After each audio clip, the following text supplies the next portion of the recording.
On an ordinary morning in Washington, the calm was suddenly shattered by a press announcement from the Pentagon. The United States Air Force declared it would invest $15 billion to acquire 200 F-35 Lightning II fighter jets. This news sent shockwaves not only across America, but throughout the entire world. In the White House briefing room, the Secretary of Defense stood before the cameras and, with a defiant tone, proclaimed that this investment and plan would guarantee air superiority for the next half-century. For America's allies, the announcement inspired confidence, while for its rivals, it sparked fear. This was not just about building a fleet of aircraft. It was a demonstration of power to the global stage. Immediately afterward, international media shifted their headlines. CNN reported, "A new era in the skies," while Chinese state outlets carried the story as a dangerous escalation. The sharpest words, however, came from Russia. The Russian defense minister declared, "The balance of power will change." But none of these reactions mattered anymore. The decision had already been made, and it filled a deep void that had long been debated. Against China's growing dominance in Asia and the Pacific, and Russia's aggressive posture in Eastern Europe, this modernized and formidable fleet stood as a symbol of assurance and determination. America's message to the world was unmistakable. We are not merely pursuing an air modernization program. We are proving our undeniable presence in the skies, where we were once underestimated. The origins of the F-35 fighter jet, which today makes headlines around the world, actually go back to the late 1990s. Right after the end of the Cold War, the United States knew that no victory would last forever. To grow stronger and remain unbeatable in future wars, it began developing new war scenarios. The Pentagon was preparing to launch new projects to take every precaution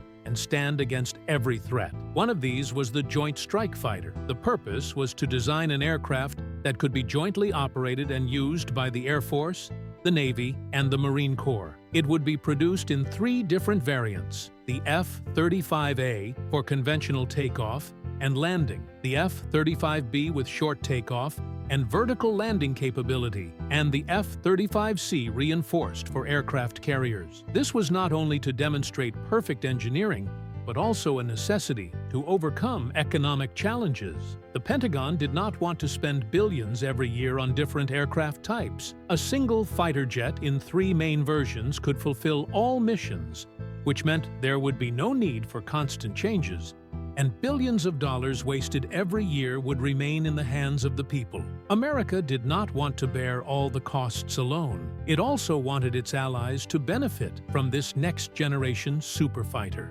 For this reason, countries like the United Kingdom, Italy, the Netherlands, and Australia, along with many other NATO allies, were included in the program. This meant new agreements and new trust among allies. For that reason, the F-35 gradually began to transform into a symbol of friendship for the alliance. The F-35 program was never as simple as it appeared on the public stage. Behind the scenes, the struggle was entirely different, carried out with silent and steady steps. The first prototype flights began in the early 2000s, but the most decisive and successful flights took place by 2010. Luke Air Force Base in Arizona, Eglin in Florida, and Edwards in California were all transformed into underground laboratories for this beast of the skies. In these places, the most elite engineers and pilots accompanied the rise of a new master of the heavens. Every test flight determined the future of the program. Each test gave birth to new technologies, and every mission decided whether the project would survive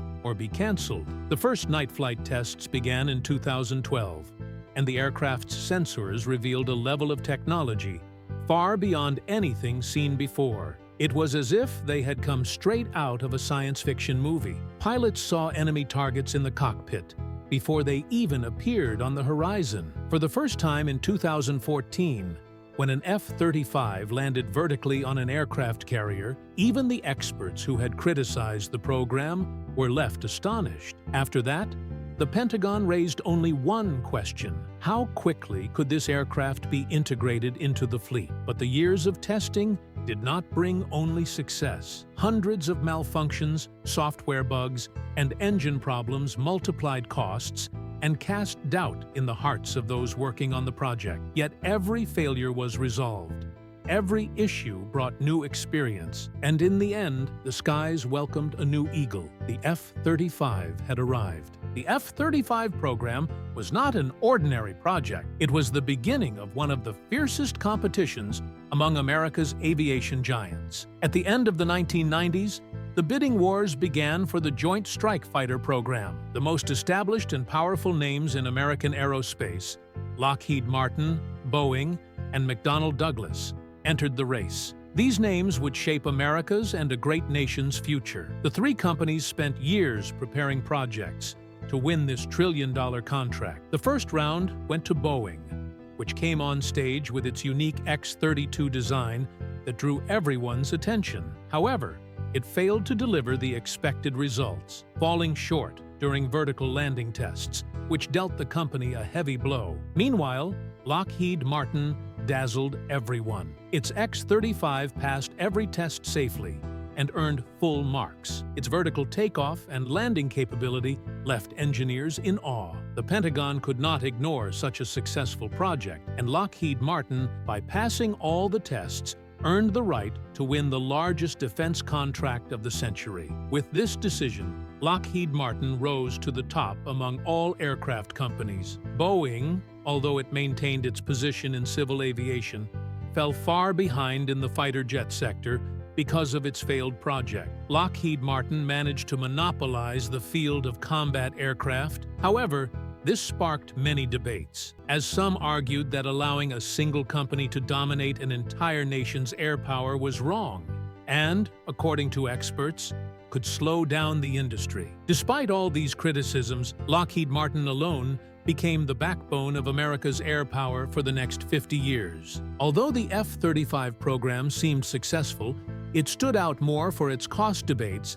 than for its achievements. One of the project's first goals was always to cut costs with the logic of one aircraft and 3 variants. However, as with every major project, unexpected events also occurred in this massive program over the years. Software problems, engine failures, and constant updates continuously increased the cost of the program. In the 2010s, prices peaked, and the cost of each F-35 exceeded $160 million.